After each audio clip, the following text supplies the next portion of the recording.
Partnership firm partners को कोई भी पेमेंट कर रही है तो उस पे हो रहा है टीडीएस डिडक्ट।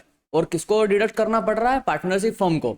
ठीक है, अब ये सेक्शन के मायने बहुत ज़्यादा तब हो जाते हैं, बेसिकली क्या होता है प्रैक्टिकली, कि जो भी पार्टनरशिप फर्म्स होती थी उन पे 30% से टैक्स लगता है। तो जब भी पार्टनरशिप फर्म का ऑडिट होता है या आईटीआर फाइल होता है तो वहां पे क्या है कि पार्टनरशिप फर्म पे जैसे 30% से टैक्स लगता है, तो एडजस्टमेंट करे जाते थे कि कोई भी पार्टनर को सैलरी दे दी, क्योंकि पार्टनरशिप फर्म में जो भी सैलरी का पेमेंट होता है या रेमुनरेशन हो गया या फिर कोई बोनस हो गया या फिर इंटरेस्ट ऑन कैपिटल हो गया, ये सब खर्चों का क्या पार्टनरशिप फर्म को डिडक्शन मिलता था।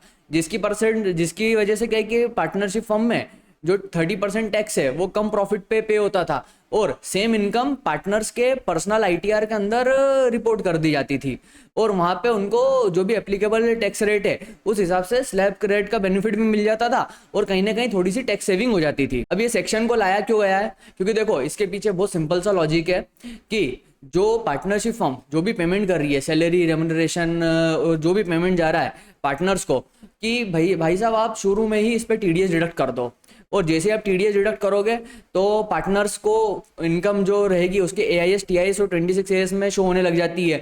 अब जैसे ही वो इनकम वहाँ शो होगी उन्हें रिपोर्ट करना पड़ेगा उनके पर्सनल आईटीआर में। पर अभी क्या हो रहा था कि कुछ लोग उस पर्टिकुलर इनकम को रिपोर्ट नहीं करते थे, या फिर जो वेरिफिकेशन पार्ट था डिपार्टमेंट की तरफ से वो उस तरह से उतने इफेक्टिव वे में उसको वेरीफाई नहीं कर पा रहे थे कि यार पार्टनरशिप फर्म का भी अकाउंट देखो, फिर उसको डीप एनालिसिस करना रहता था, फिर वो पर्टिकुलर इनकम पर्टिकुलर पार्टनर्स ने आईटीआर में शो करी है कि नहीं करी है। तो इन्होंने एक काम क्या बोले, काम करते एक सेक्शन लेकर के आते हैं, सीधा टीडीएस डिडक्ट करो, पर्टिकुलर इनकम आईटीआर में रिपोर्ट हो जाएगी, और एक बार वहां पे रिपोर्ट हो गई तो उनको फिर आईटीआर में उस इनकम को शो करना ही रहेगा।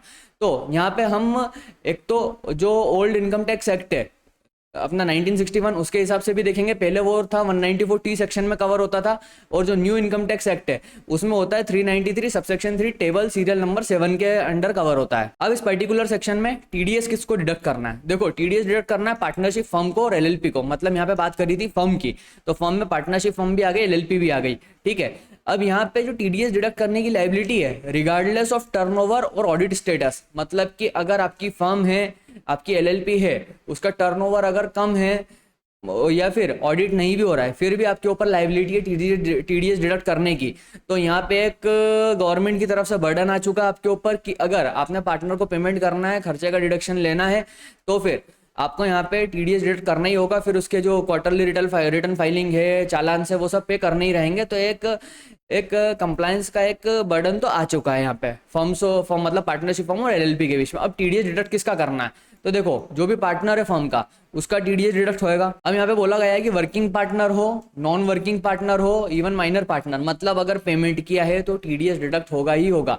और इसमें बहुत resident and non resident partner in दोनों की भी बात की गई है। और कितना टीडीएस डिडक्ट करना है? देखो फ्लैट 10% के रेट से टीडीएस डिडक्ट हो जाएगा, और अगर पार्टनर ने उसका पैन या आधार फर्निश नहीं करा तो हायर परसेंटेज रेट मतलब 20% से टीडीएस डिडक्ट होता है। पर जो थ्रेशोल्ड लिमिट है वो पर पार्टनर पूरे साल की कितनी है? वो 20,000 रुपये। मतलब अगर कोई भी पार्टनर को पेमेंट 20,000 से ऊपर गया है, ठीक है, ये पूरे साल की लिमिट है और पर पार्टनर की लिमिट है, तो आपको टीडीएस 10% डिडक्ट करना है। मतलब आपने उसको सैलरी दी, रेमुनरेशन दिया, बोनस दिया, इंटरेस्ट ऑन कैपिटल दिया, ये सब मिला जुला करके 20,000 से ऊपर का पेमेंट आपका जाना चाहिए।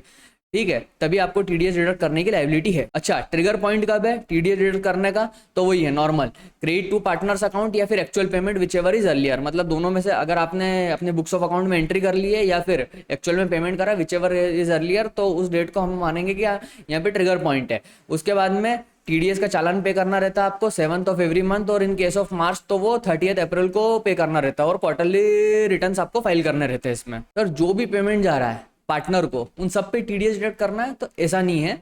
अगर आपका पेमेंट जो प्रॉफिट शेयरिंग रेशियो है, अगर प्रॉफिट शेयरिंग रेशियो के हिसाब से अगर आपने प्रॉफिट डिस्ट्रीब्यूट करा है तो उस पर्टिकुलर प्रॉफिट जो डिस्ट्रीब्यूट करा उस पर टीडीएस डिडक्ट करने की जरूरत नहीं है। और क्या है, लॉजिकल भी है, क्योंकि जो प्रॉफिट होता है मतलब पार्टनर ने 30% से टैक्स तो पे कर ही दिया है, फिर जो प्रॉफिट है उन दोनों को डिस्ट्रीब्यूट हुआ पार्टनर को। तो पहले भी क्या होता था कि वो जो प्रॉफिट जो पर्टिकुलर पार्टनर की इनकम में जो शो होता था वो पहले भी एग्जम्प्टिव हुआ करता था 10(2)A के अंदर, तो उस पर टीडीएस डिडक्ट करने की कोई भी लायबिलिटी नहीं है। इसके अलावा अगर कोई रीपेमेंट या विड्रॉल ऑफ कैपिटल कंट्रीब्यूशन है, मतलब कैपिटल का रीपेमेंट या विड्रॉल हो रहा है, तो भी उस पर भी कोई टीडीएस डिडक्ट करने की जरूरत नहीं पड़ेगी। बाकी इसके अलावा अगर कुछ भी मिस कंप्लायंस होता है, फेल टू डिडक्ट टीडीएस, तो 1% per month and part of the month का ब्याज लग जाता है। फेल टू डिपॉजिट टीडीएस तो 1.5% per month and part of the month का ब्याज लगेगा।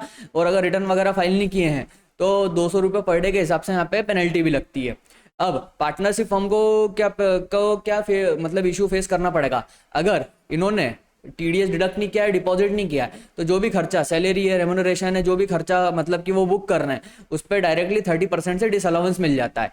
और बाकी असेसी इन डिफॉल्ट का स्टेटस मिल जाता है और पेनल्टी वगैरह लग जाती है। ये देखो जो मैंने बोला था ना कि जो एक्सपेंसेस का डिसअलाउंस मिलेगा पार्टनरशिप फर्म को, जैसे सैलरी पे करिए 1 लाख रुपए की सैलरी पे करिए तो 30,000 रुपए तक का जो डिसअलाउंस है मतलब खर्चा डिसअलाउ हो जाएगा उस पर। अब at last nature of payment क्या है, तो नेचर ऑफ पेमेंट क्या है, सैलरी होनी चाहिए या बोनस अगर पे करा है, इंटरेस्ट ऑन कैपिटल है वो पे करा है, या कोई कमीशन पे करा है। मतलब सेक्शन में लिखा हुआ है कि अगर कोई भी पेमेंट है जो प्रॉफिट का जो डिस्ट्रीब्यूशन है उसको छोड़ के अगर कुछ भी पेमेंट करा है आपने, तो उन सब पे टीडीएस डिडक्ट होगा ही होगा। तो अब लास्ट में एक फाइनल एडवाइस यही है कि जो पार्टनरशिप फर्म के अकाउंट्स है उनको आप 31 मार्च आते आते ही देख लीजिए कि उसमें आपका क्या स्टेटस बैठ रहा है, प्रॉफिट्स कितने निकल रहे हैं, कम निकल रहे हैं, ज़्यादा निकल रहे हैं। उस हिसाब से आप एडजस्टमेंट कर सकते हो पार्टनर्स को कि ज़्यादा पेमेंट करना है उनको, कम पेमेंट करना है, कितनी एंट्री बुक करनी है। क्योंकि अगर आप लास्ट में आकर के जब भी ऑडिट हो रहा है या आईटीआर फाइल होगा, अगर आपने वहाँ पे इन सब चीज़ों को वेरीफाई किया तो कहीं ना कहीं टीडीएस आप डिडक्ट नहीं कर पाओगे, तो या तो खर्चे का डिडक्शन नहीं मिलेगा, और अगर डिडक्ट आपने लेट किया तो फिर वही ब्याज और पेनल्टी लगेगी।